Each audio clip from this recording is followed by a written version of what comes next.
Shalom Aleichem.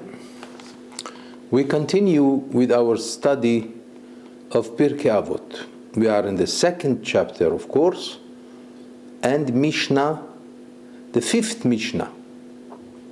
You know, this chapter consists of 21 Mishnayot, unlike the first chapter, which had only 18. So now we are number 5. Hillel Omer, Hillel, the great sage, he said, Al tifrosh min hatzibur. First saying of Hillel here, do not separate yourself from the community. It's a very important saying, because to be together with the community prevents you from being responsible for many things. I mean, imagine if you pass through the customs. If you are by yourself, there is a chance they will call you to check and examine your luggage. But if you are with a group, normally everyone passes by. Maybe there is an exception sometimes, but most of the time you will pass freely. Same thing also with the prayer, for example. It's very important that one should pray with the congregation. Why is it? Because to pray by yourself, even though it has its own importance, but at the same time, since the prayer consists of things, of prayers that we ask for the benefit, the things that will benefit us, then in heaven they might just say, let's open the book of this person to see if he is worthy of what he is asking to be given to him. But if you are together with the public, with the congregation, then again you pass together with them. You know, there is a certain degree of wisdom and logic in this. But Hillel says, Al tifrosh min hatzibur, which means do not do things by yourself. Try to be together with the community. Ve'al ta'amin be'atzmecha ad yom motach. Normally, when a person doesn't want to join the community, it's because he believes in himself. He thinks he doesn't need the community, he can do it by himself, right? So maybe that there is a connection here. Ve'al ta'amin be'atzmecha ad yom motach. Do not believe in yourself until the day you die. Now here, of course, it means other things. It means also that a person should not believe that he is righteous all the way till the end of his life. Because even if he is righteous, let's say every day is perfect in every word, but he shouldn't count on himself, because it's very possible that one day, even at the end of his life, his evil inclination will win over him, and he might stumble over something that he didn't do before. So one cannot believe in himself. He has to always pray to HaKadosh Baruch Hu and to tell him to forgive him, because one cannot be sure of himself in any way whatsoever. Ve'al tadin et havercha ad shetagi'a limkomo. There might be here a connection also. Let me explain. Do not judge your fellow man until you reach his place, until you arrive to his place. There might be a connection with what we said before. Because when a person believes entirely in himself that he is righteous, he is liable. You know, if one does not condemn himself, if one does not think that he is also fallible, that he might make mistakes. You know, some people think that they cannot make mistakes. So they are liable to always judge others, thinking that others are not so good. Well, That's why Hillel says, do not judge your friend until you reach his place, because you never know. Even though you are very strong, even though usually we are very righteous, but let's say if you have the same situation, if you find yourself in the same situation as your fellow man, you might just stumble and fall. Therefore, do not judge anyone. Judging, the truth is that we have to understand that logically we have no right to judge anyone. Why? Because everyone has a different nature. Well, maybe if you were in his place, maybe if you have the same nature, you would do the same thing as he did. Let's say somebody committed a very big sin because he cannot resist his temptations. So you come and judge him. Maybe if you are in his situation, you would do the same, maybe worse. Therefore, one should not judge his fellow man until you reach his place, until you are exactly in every situation that your fellow man is. Of course, this is a very great teaching that requires many more explanations, many more examples. But, as we have mentioned already before, it is sufficient that we learn this superficially. Next saying of Hillel, ואל תאמר דבר שאי אפשר לשמוע, שסופו להישמע. And do not make a statement that cannot be easily understood, on the ground that it will be understood eventually.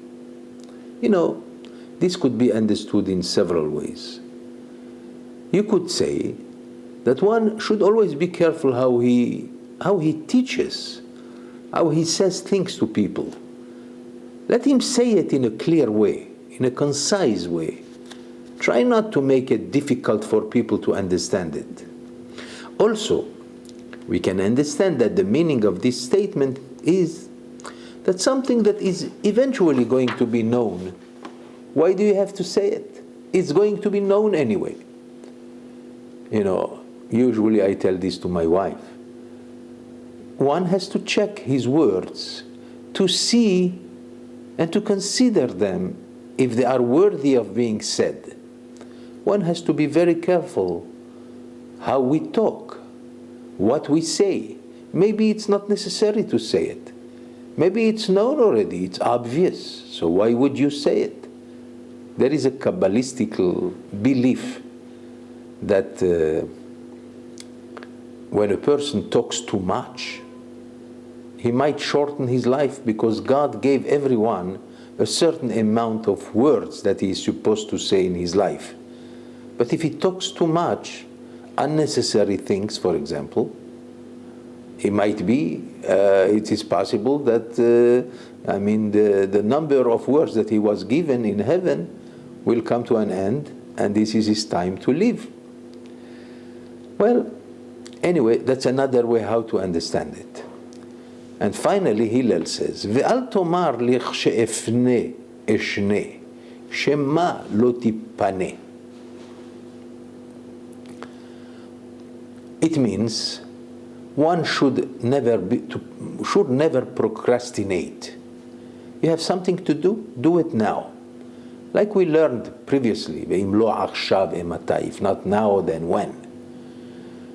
Here he says it in a different way. לכשאפנה אשנה. When I will have time, then I will do it. Let's take this to the realm of Torah study. Many times people have a lot of pleasure to say that I want to learn Torah. Many people have this desire. But they think they have no time. So what do they say? When I will have time, I will study. That's not very logical, because you never know. Maybe you will not have the time. Shema lo tipaneh. You're counting on that time that you will have in the future. Maybe you will not have it. Maybe he will die before. Maybe he will be even busier after. So when will he study? Therefore, a person must refrain from finding excuses to excuse himself from the study of Torah. The study of Torah is so important that its obligation is daily. To the minimum, at least an hour that is fixed, that cannot change, despite everything that comes to bother you. So when a person says, one should not say that when I will have free time, then I will study, because it's possible that he will never have that free time. Now we go to Mishnah number 6. Hu haya omer. Again, Hillel was the greatest sage of his generation. He also said, he used to say, En habur yerehet. What is bur? Bur, in the Hebrew understanding, means a person who is an ignoramus. So, you might say that a person doesn't have to study as long as he refrains from sin. The problem is, a person who is ignorant of Torah cannot prevent himself from sin. Because many times, it requires knowledge. If you don't know what is the law of Shabbat, there are so many laws of Shabbat. How can you expect to spend one Shabbat without committing several sins, several desecrations of Shabbat? So, maximum you will say, I didn't know. But as we say in the world of judgment, one is not exempt when he says, I didn't know. Not knowing does not prevent you from punishment. And that's a problem. En a bur yerehet. A bur cannot really be fearful of sin. The reality of sin is, number one, knowledge, the knowledge of the sin. There are many particularities regarding a sin that one wouldn't know if he doesn't have the proper knowledge. Next, velo amaaretz hasid. Also, a problem a person who doesn't know much. You know, we have the tendency to call a person who doesn't know how to learn a amaaretz. A amaaretz cannot consider himself very pious. Have you met sometimes people who are very simple when it comes to knowledge, and yet they are very pious? So you would say, that's marvelous. Well, Hillel let us know you cannot really be pious Hasid, you cannot be righteous if you don't have knowledge. If you stay ignoramus, then you will fail, and you cannot consider yourself pious until you are full of Torah. Velo habayshan lamed. Sometimes people do not go to study Torah because they are embarrassed. Let's say they are too old, or they don't fit in the atmosphere of that class.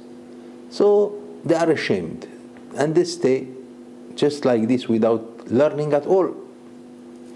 So Hillel says, Velo habayshan lamed. A bashful person cannot learn.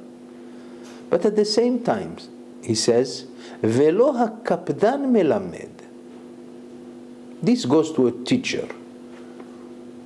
If a teacher is not patient with his students, he cannot be fit for teaching. A teacher must be patient, because if he is impatient, he cannot teach. Velo kol hamarbe b'schora mahkim. Also, you have many people who are very successful in business, but they are so busy with business from the morning till very late at night. How can they expect to become wise in the learning of Torah? It's impossible. You cannot give your time entirely all your time only for business, then you cannot grow in wisdom. You might become also a fool, even if you become rich. But to become wise, you have to learn. And too much business is against time that you might have, that you can give it for the proper way to learn Torah. I know many people who have business, they are very successful, they finish their job, and then they go immediately to Bet HaMidrash, to the house of study, and they learn several hours. I have a friend of mine who was a dentist, a very great doctor in Paris, in France, who one day decided that the first part of the day he does not deal with people. He goes to learn. And then he comes back at 2 o'clock in the afternoon, and then he treats people. He became very successful. Not only he became even richer, but he became much more popular than before. And he became a Talmid Chacham. He became a Torah scholar. Well, therefore he says, Kol hamarbe b'zchora mahkim. Lo kol hamarbe b'zchora mahkim. You are too much in business, too much time to your business, you will never become a Chacham. You will not become wise. And he also said, Ubimkom she'en anashim. In a place where there is no men, there are no men, nobody wants to take the responsibility to be a leader, for example. Hishtadel lihyot ish. This is a very popular saying, by the way, among people. B'makom she'en ish hishtadel lihyot ish. If you see that there is no one who wants to take responsibility over anything, you try to take it. You become the leader. Sometimes to be a leader is a great mitzvah, because this way you will have more power and more things to do for the sake of the community and their benefit. Mishnah number 7. But remember what I said. Every word here, you must believe that there are books, entire books that can be written on each one of these sayings. But how much can we say? Time is extremely limited. So therefore, even superficial meaning is enough for us to grow in wisdom in this marvelous book that we call the Book of the Fathers, Pirkei Avot. Mishnah 7. Another saying of Hillel. אף הוא ראה גולגולת אחת שצפה על פני המים. אמר לה, על דעטפת עטפוך, בסוף מטיפייך יטופון. Before I explain this passage, I have to say that this is a very special kind of saying, almost bizarre. Here is what it says. Hillel one day he says that he saw a skull, a human skull, floating on the water. That means someone died or someone was murdered, right? And now his skull is what's left of his body, and it was floating on the water. So he turns to it and he speaks to it and he says, Al de'ataft atefuch vesof metifayich yetufun. You know, because you have drowned others in the past, that's why they drowned you. And eventually, those who drowned you will also be drowned. What does he mean to tell us here? Very quickly. First, you have to understand that there is what we call Gilgul Neshamot, reincarnation of souls. Let's say someone has murdered someone in his life. He was a killer, but he was never caught. So he killed people, he killed at least one person. And he was never punished for it. So we might say, what is this? A person commits a terrible crime and he is not punished? Our belief says, don't worry, he will be punished. When? In his second coming to this world, when he is reincarnated. Many times people who cannot be forgiven for what they have done, they have to return to this world. They have to be born in all different kinds of ways. One should pray that he should come back as a Jew, by the way.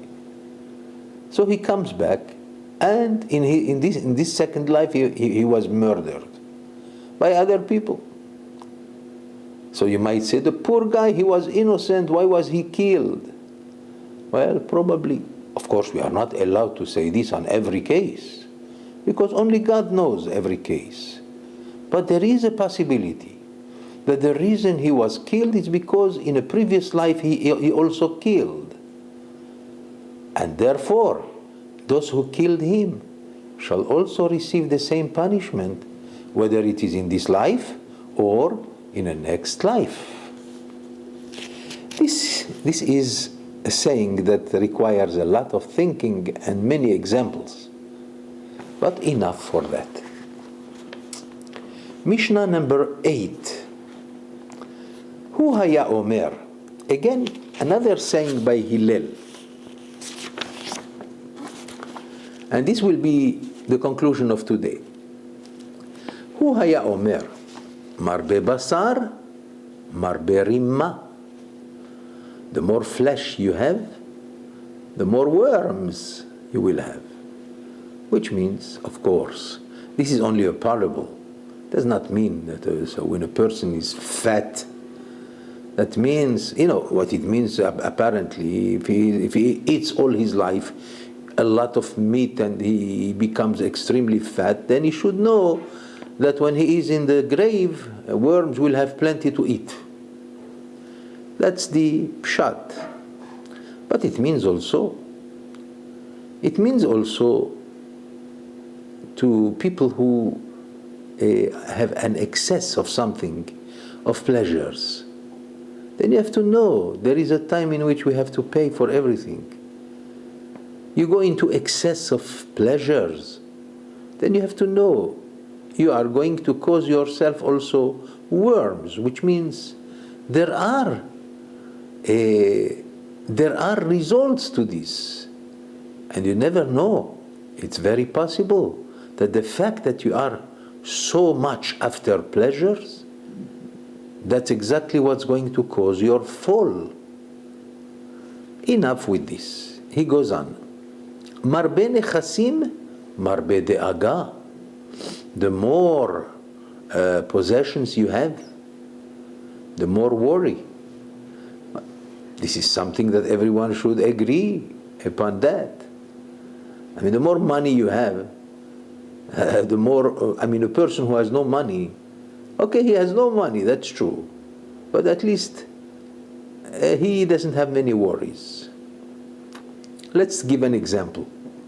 When a person is a milliardaire, a billionaire, I always say, I pity a person who has $1 billion. No matter how much he does, he will not be able to spend all of it. Then he will have to leave most of it. He will have to leave it to his children. And you never know, maybe his children are bad children. This is what you did. At least if a person becomes very rich, he should make sure that the education of his children is perfect. That his children are talmidei chachamim, people not of vanity, but people who are humble, people who are good learners and doing many good things. Then it's worth it to leave them the money. But otherwise, all your life you are going to worry. To whom am I going to leave behind all this wealth? There is a story. I will allow myself to tell you this story.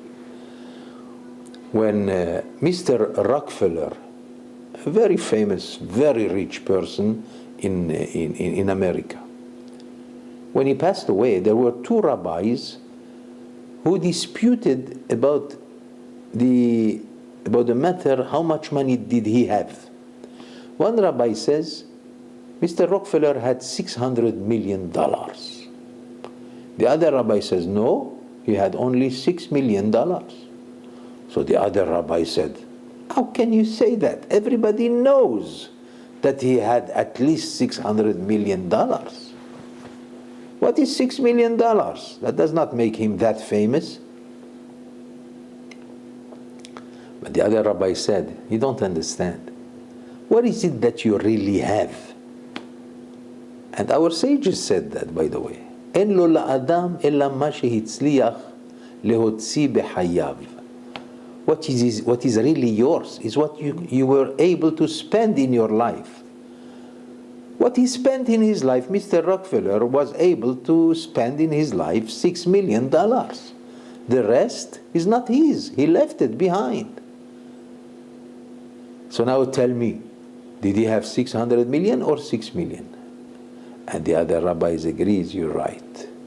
Because a person, what you really have is what you, at least what you spent or what you gave in charity. This remains always yours.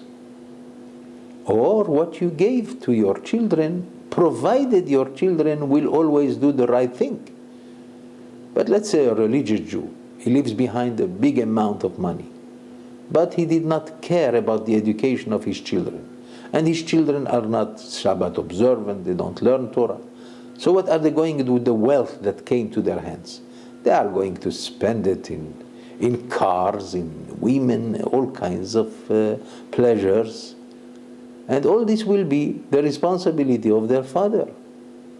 And that's why he says, Marbe nechasim, marbe de'aga. The more wealth you have, the more possessions, the more worry you are.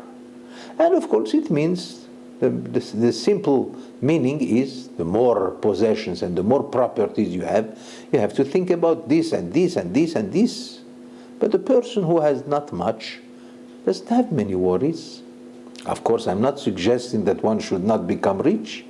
If you have the possibility to be rich, go and become rich and may God bless you. Just make sure you know what to do with your riches.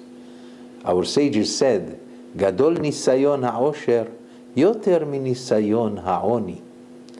Greater is the test of riches than the test of poverty. Because the test of riches, let's say before you become rich, you say, when I am rich, I'm going to build yeshivot, I'm going to help people. And then when you become rich, you say, yes, of course, I will. When I have time, I will try to take care of people. Little by little, you forget completely about your promise and you are so much into yourself. That is in most cases. However, if you become rich because of pure reasons and you have good intentions, go ahead, become rich, why not? Another saying of Hillel, Marbe nashim, marbe keshafim. The more wives, the more witchcraft. Well, this saying might not be very much into these days, but there were days in which they believed that women dealt a lot with witchcraft. So the more women you have, the more witchcraft. But we can also explain that when a person goes with too many women, then at the end you are completely subdued by that kind of desire, and it's like if they applied witchcraft on you. Enough with that. He goes on and says, Marbe shefahot, marbe zimma. If you have too many maid servants, then you should know there is more zimma. Zimma means lewdness. Well, it is an acceptable belief that slaves or servants, when they were together, they didn't have, when a person becomes a slave of another person, he has no laws. The only law that he has is of his master. So automatically when he is far from his master, he can do anything. And most of the time he will do things that are in matters of lewdness. Enough with that. Marbe avadim, marbe gazel. You know, let's say you are very rich and you have many slaves. But you have to also be ready for the fact that slaves are also thieves. And the more men servants, the more thievery. On the other hand, marbe Torah, marbe hayim. The more Torah you learn, the more life you have. Oh, how true this is. How much can I say about this? Let me repeat it. The more Torah you have, the more life you have. I'll tell you a little story about a famed rabbi, a great and righteous man, Rabbi Chaim Volodin, who was the disciple of the Gra, of the Vilna Gaon. One day, a lady came to him and she said to him, Rabbi, her son is very sick and the doctors don't give much hope. So he said, okay, madam, what can I do? She said, what do you mean, what can you do? They said that I came to my rabbi because my rabbi has the solution. So he said to her, what is the solution? He said, you are the man of Torah. The Torah means life. And if it means life, well, that means you can cure my son. So he said to her, if that's the case, if you have this kind of belief, then I am going to dedicate 1 hour of Torah today to your son. She said, thank you very much. And she went. When she left, after an hour, she found that her son is alive and well again. Marbe Torah, marbe hayim. The more Torah, the more life. Next, marbe yeshiva, marbe chokhmah. The more time you give to your studies, the more wisdom you acquire. Marbe etzah, marbe tevuna. The more counsel. I mean, you don't do things by yourself. It's always preferable to ask. Don't prevent yourself from asking for an advice. If there is someone who is respectable enough or who is old and has experience, ask him. Don't do things by yourself, because the more counsel you will ask from people, the more understanding you will have. Well, obviously. Next, marbe tzedakah, marbe shalom. The more charity you give, the more peace you spread. How can we understand this? Well, we can say, the more charity you give a lot of charity. So automatically, you cause people, you prevent them from being angry, from fighting each other, and so forth. So you bring peace among them. Kana Shem Tov, kana le'atzmo. You have gained a good name. Well, you gained a good reputation. You have gained it for your own benefit. I mean, let's say a person becomes famous. Well, that's his right. If he worked hard to become famous, he became famous. So he acquired it for himself. However, kanalo divrei Torah, kanalo haye ha'olam haba. If you, by the way, a good name to acquire is also a great mitzvah. Tov shem mishemen tov. When you have a good name, people talk only good about you. It's very important. That's very, very important to have a good name. One should establish himself among people as a person who has a good name. Because in heaven they go according to how people think about you. As it says in Pirkei Avot elsewhere, it says, Noach labiriot, Noach lamakom. When you please the people, you please God also. Of course, in the vein that you know what we mean. Kanalo divrei Torah, you did acquire a certain amount of knowledge of Torah. Kanalo haye ha'olam haba. You have acquired at the same time eternal life in the world to come. And this is the conclusion for today. Thank you very much for listening. Have a wonderful day. Amen.